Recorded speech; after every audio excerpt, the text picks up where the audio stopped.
Ada satu momen di mana Ferrari kemudian mendribbling bola, seharusnya dia sudah melakukan umpan kepada Rafael Struijk yang sudah bergerak begitu, tapi mereka lebih memilih untuk membawa bola itu. Mau kemana begitu dengan membawa bola dengan berlari lurus seperti itu, sementara di depanmu itu ada 3 pemain. Mau kemana?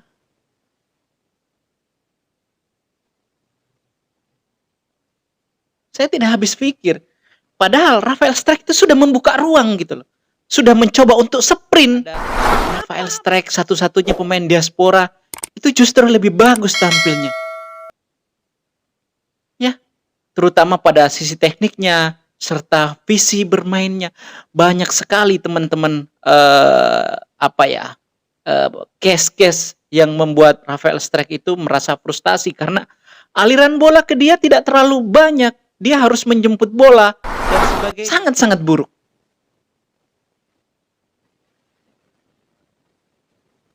Pada akhirnya saya teringat dengan Bung Toel yang tadi malam juga hadir gitu bersama dengan Erick Thohir, bahkan Erick Thohir mentoel begitu Bung Toel dari belakang, menyapa begitu, dan saya pikir Bung Toel, aku tidak tahu konten terbaru Bung Toel itu seperti apa teman-teman. Karena yang saya tahu selama ini Bung Toel itu selalu saja mengkritik dalam kritikan yang sopan dan baik, tentu dengan data. Saya adalah pengagum Bung Toel juga karena kadang-kadang konten saya terinspirasi dari dia. Materi-materinya juga terinspirasi dari Bung Toel, jadi saya sangat mengagumi beliau. Hadir bersama dengan Erick Thohir, tapi saya tidak tahu konten yang akan dibuat oleh Bung Toel ini akan membahas apa. Setelah melihat pertandingan ini, Bung Toel selalu membangga-banggakan pemain-pemain lokal kita, begitu dengan berbagai macam alibinya begitu.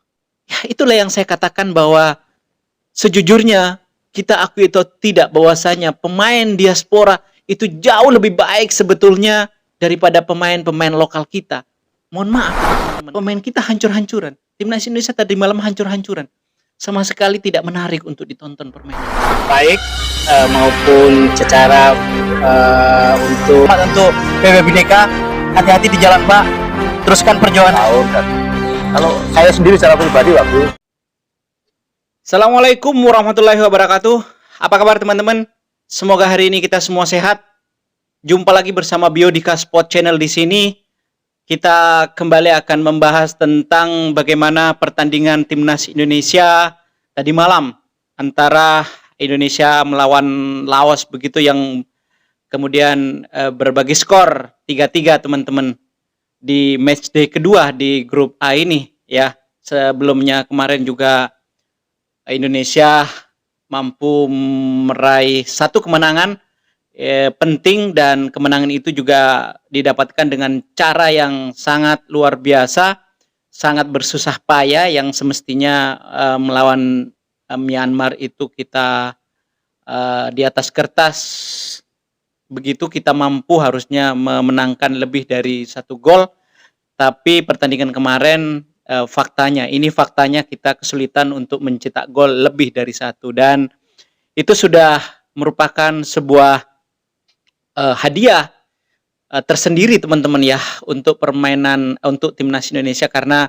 mampu tentunya meraih 1 gol dan tentu mendapatkan 3 poin. Namun kita berharap setelah pertandingan melawan Myanmar kita kembali ke Indonesia begitu, meskipun perjalanannya juga cukup melelahkan 15 jam begitu, tentu para pemain-pemain ini cukup lelah, dan tapi saya rasa kita coba kesampingkan kelelahan-kelelahan itu, karena yang kita lawan ini adalah tim lemah sesungguhnya begitu. Kita tidak pernah memberikan kemenangan untuk tim nasional Laos ini sepanjang kita melakukan pertandingan sejak 1996 yang lalu kalau tidak salah teman-teman ya.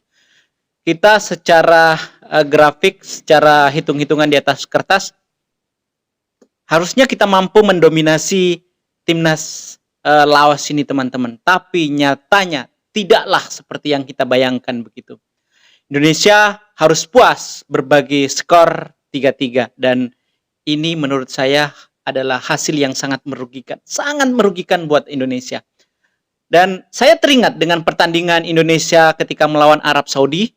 Waktu itu kita betul-betul tidak diunggulkan, lalu kemudian kita berhasil imbang dan menganggap atau suasana psikologis waktu itu seperti kita memenangkan sebuah pertandingan besar begitu. Padahal ini kita baru bisa mengimbanginya begitu. Meskipun pada akhirnya di Indonesia kita bisa menang 2-0. Nah, situasi itu sama seperti yang terjadi tadi malam, teman-teman. Kita di atas kertas, kita harusnya mampu memenangkan pertandingan, bahkan mendominasi permainan begitu. Namun nyatanya tidaklah demikian dan hasil 3-3 ini memberikan sebuah kemenangan tentunya untuk Laos meskipun ini bermain dengan imbang dan itulah hasil yang kita dapatkan dan itulah sebetulnya menariknya sepak bola, teman-teman. Tidak ada yang bisa memprediksi hasil-hasil, tidak ada yang bisa memprediksi secara baik hasil sebuah pertandingan begitu dan ya yang terjadi dengan kita ya seperti itulah. Tapi saya ingin katakan bahwasanya ada yang salah dari permainan kita. 2 kali kita melakukan pertandingan melawan Myanmar dan melawan Laos. Sama sekali kita tidak pernah berharap Indonesia bermain dengan cara yang seperti ini. Kita tidak pernah menginginkan Indonesia masih tetap bermain seperti 2-3 tahun yang lalu, seperti para mungkin senior-senior yang lalu. Dan hampir tidak ada perbedaan, teman-teman ya. Beruntung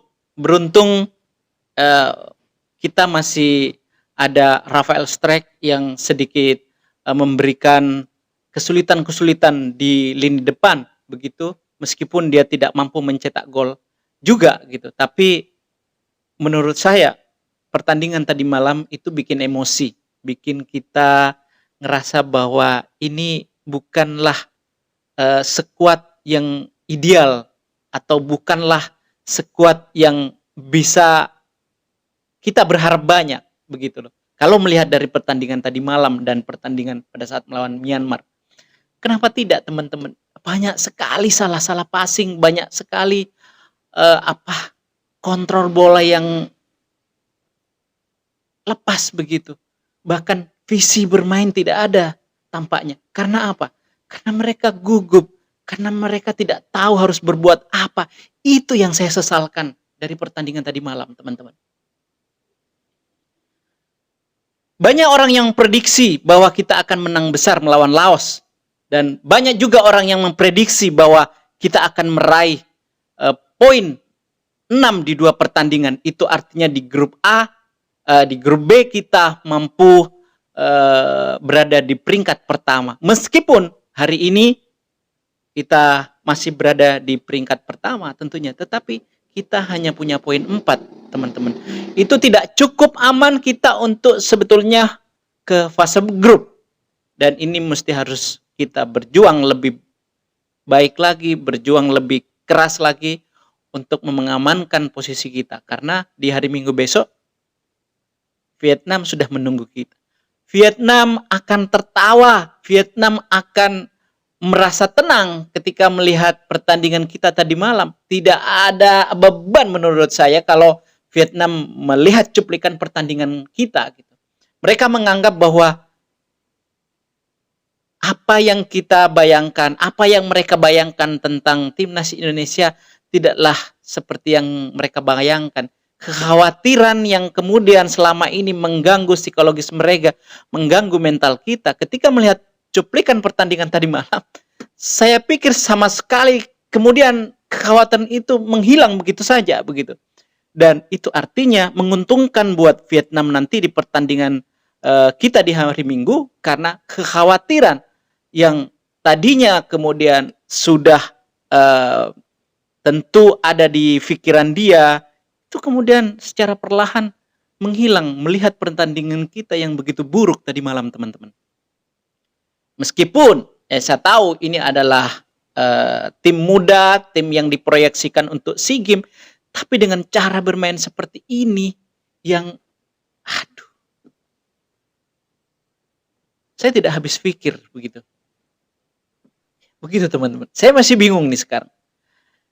Ditambah dengan Marcelino yang kena kartu merah, ini menambah buruk posisi kita ketika nanti kita bertanding melawan Vietnam.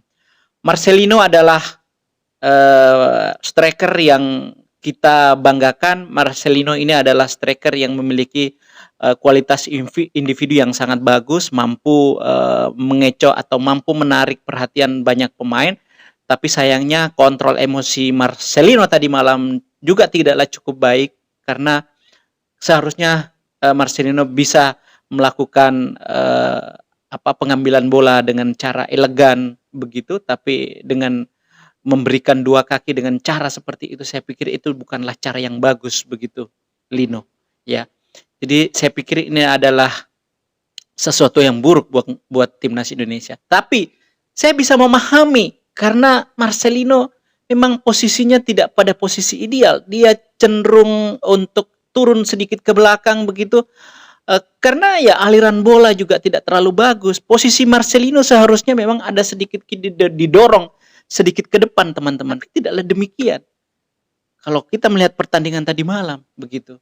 Ada Rafael Strijk, satu-satunya pemain diaspora, itu justru lebih bagus tampilnya. Ya, terutama pada sisi tekniknya serta visi bermainnya. Banyak sekali teman-teman case-case yang membuat Rafael Strijk itu merasa frustasi karena aliran bola ke dia tidak terlalu banyak. Dia harus menjemput bola dan sebagainya. Ada satu momen di mana Ferrari kemudian mendribbling bola, seharusnya dia sudah melakukan umpan kepada Rafael Strijk yang sudah bergerak begitu, tapi mereka lebih memilih untuk membawa bola itu. Mau kemana begitu dengan membawa bola dengan berlari lurus seperti itu, sementara di depanmu itu ada 3 pemain. Mau kemana?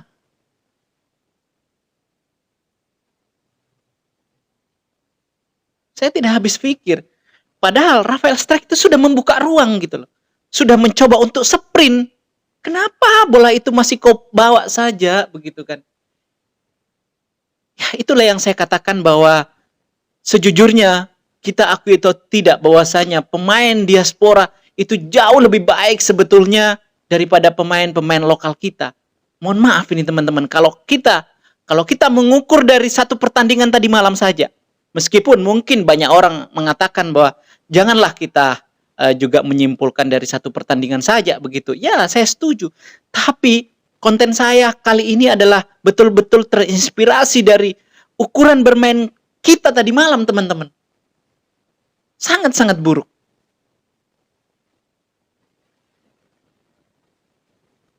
Pada akhirnya saya teringat dengan Bung Toel yang tadi malam juga hadir gitu bersama dengan Erick Thohir, bahkan Erick Thohir mentoel begitu Bung Toel dari belakang, menyapa begitu, dan saya pikir Bung Toel, aku tidak tahu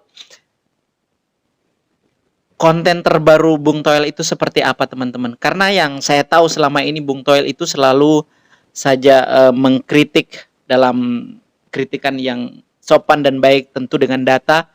Saya adalah pengagum Bung Toel juga karena kadang-kadang konten saya terinspirasi dari dia. Materi-materinya juga terinspirasi dari Bung Toel. Jadi saya sangat mengagumi beliau. Hadir bersama dengan Erick Thohir. Tapi saya tidak tahu konten yang akan dibuat oleh Bung Toel ini akan membahas apa setelah melihat pertandingan ini. Selama ini Bung Toel selalu membangga-banggakan pemain-pemain lokal kita begitu, dengan berbagai macam alibinya begitu, dan tidak terlalu menyukai dengan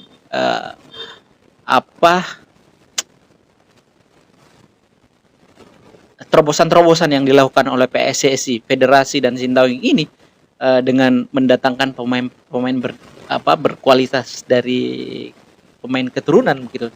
Saya tidak tahu Bung Toel ini nanti akan buat konten seperti apa, dan saya yakin Bung Toel tahu bagaimana kualitas pemain lokal kita. Ya, kalau kita mengukur dari pertandingan tadi malam gitu.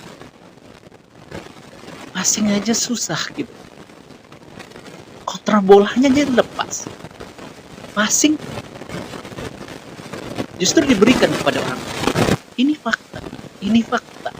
Teman-teman boleh lihat pertandingan cuplikan. Bagaimana gol dari Laos tadi malam diawali dengan pengawalan yang dilakukan oleh Arhan Fikri begitu. Begitu dia sangat tidak tenang berhadapan dengan pemain Laos sehingga mudah dilewati oleh pemain Laos begitu. Menjengkelkan sekali teman-teman.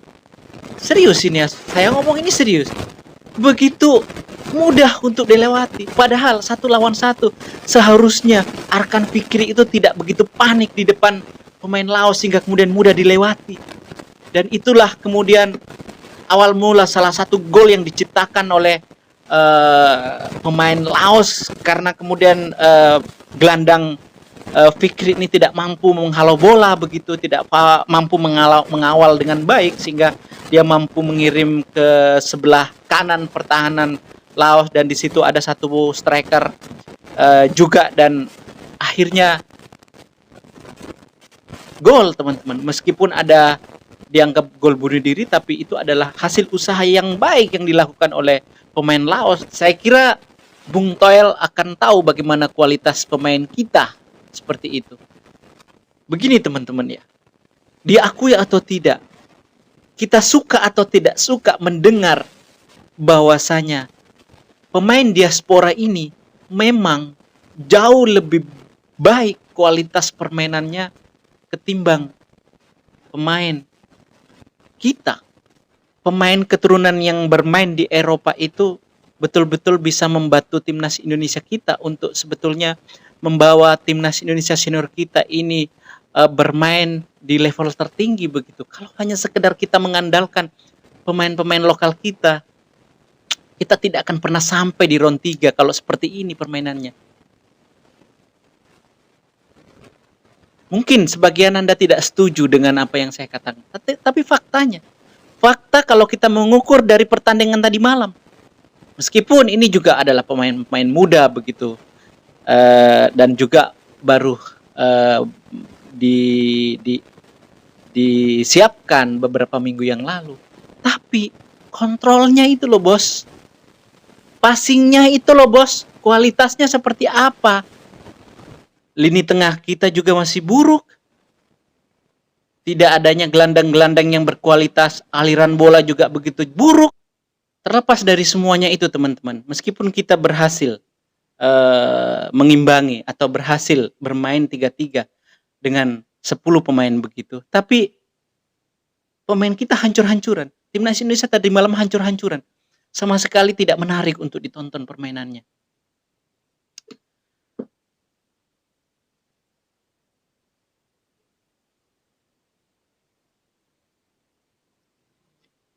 Sekali lagi, ini harus dibenahi oleh tim kepelatihan Sintayong apabila Indonesia masih ingin berbicara banyak di turnamen ini. Ya, passing lemah, kemudian pengambilan keputusan itu menjadi titik terlemah terbesar sebetulnya yang harus kita benahi. Saya masih bisa melihat dan masih bisa mengingat ketika Rafael Strijk mencoba untuk memegang bola terlalu lama begitu teman-teman. Kita tidak tahu kemana pemain gelandang ini, kemana. Mereka seperti bingung harus menempatkan posisinya di mana. Sehingga Rafael Strijk itu sulit sebetulnya untuk memberikan bola kepada gelandang-gelandang kita. Arhan Fikri, Zanadin Faris, Raihan Hanan. Mana gitu loh.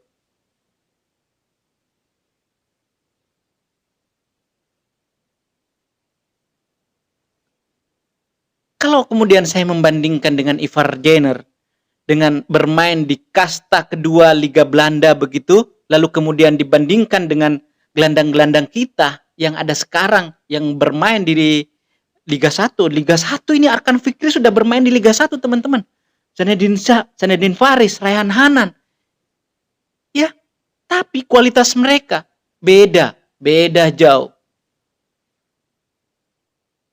Ucapan saya ini sebetulnya bukan untuk mendikotomi mereka-mereka. Tapi ini adalah upaya saya sebetulnya untuk memperlihatkan bagaimana kualitas pemain keturunan yang bermain di Eropa. Meskipun dia bermain di Liga 2, mereka mampu bersaing ketika sudah berada di level Asia.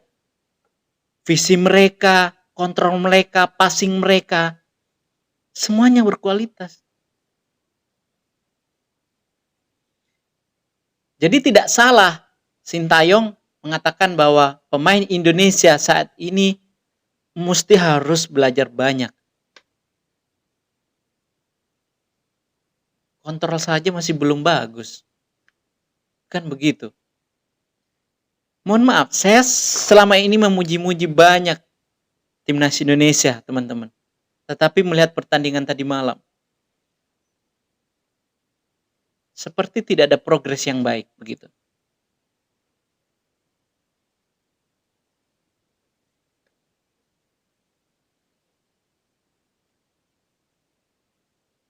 Apa jadinya nantinya ketika kita bermain seperti ini, kita datang mengunjungi Vietnam dengan tidak ada Marcelino begitu? Lalu apa jadinya? Meskipun ya kita tetap harus menunggu pertandingannya. Tapi kalau melihat pertandingan tadi malam seperti ini, bukankah kita nanti akan menjadi bulan-bulanan di sana? Sementara Vietnam ini sudah mempersiapkan semuanya dengan baik. Vietnam ini dengan pemain-pemain yang ada, level-levelnya juga level senior semuanya. Hah? Bagaimana? Ya ini PR buat kita semua, buat Sintayong dan yang lain. Bahwasanya banyak hal yang harus dibenahi ini, teman-teman. Kita tidak tahu target kita apakah masih layak untuk kita sematkan di dada pemain muda ini untuk bermain hingga ke final atau tidak sama sekali, atau kita mencoba untuk mengesampingkan ekspektasi kita terhadap itu semua. Oke. Saya pikir ini adalah fakta yang harus kita terima. Jadi teman-teman yang di luar sana, saya juga mohon maaf, jangan pernah membuli, jangan pernah mencaci maki. Kalau kalian mengkritik, silakan mengkritik dengan baik. Tidak ada di sini caci maki, tidak ada marah yang berlebihan. Semuanya ada porsinya, kritik dengan bagus. Permainannya bukan pribadinya, ya, karena bagaimanapun ini teman-teman kita masih muda semuanya begitu. Meskipun juga saya tadi banyak mengulas tentang usia dan kualitas, tapi usia muda seharusnya ketika sudah berada di level timnas Indonesia, kontrol, passing itu sudah tidak menjadi hal yang sangat fundamental begitu. Tapi nyatanya masih banyak. Saya tahu kualitas mereka bagus, hanya saja mental banyak panik, banyak bingung harus berbuat apa, sehingga kemudian kecerdasan dia di lapangan begitu sangat sirna. Lebih-lebih ketika Marcelino di kartu merah. Dan ini juga pelajaran buat Marcelino bahwasanya tidak harus mencuri bola, mempertahankan bola, atau merebut bola. Tidak harus dengan cara yang seperti itu. Karena pada akhirnya yang dirugikan tidak hanya Marcelino saja begitu. Tim juga, rakyat Indonesia juga begitu, yang rela sudah berjuang mati-mati untuk mendukung timnas Indonesia dengan segala upayanya begitu. Terima kasih, semoga video ini bermanfaat. Kita patut menunggu tim Garuda Muda kita ini untuk memperlihatkan permainan terbaiknya ketika nanti melawan Vietnam. Karena saya yakin situasinya berbeda. Vietnam adalah musuh bebuyutan kita, dan saya yakin teman-teman tidak lagi kebingungan seperti pertandingan melawan Laos karena motivasinya berbeda. Terima kasih, semoga video ini bermanfaat. Assalamualaikum warahmatullahi wabarakatuh. Salam olahraga.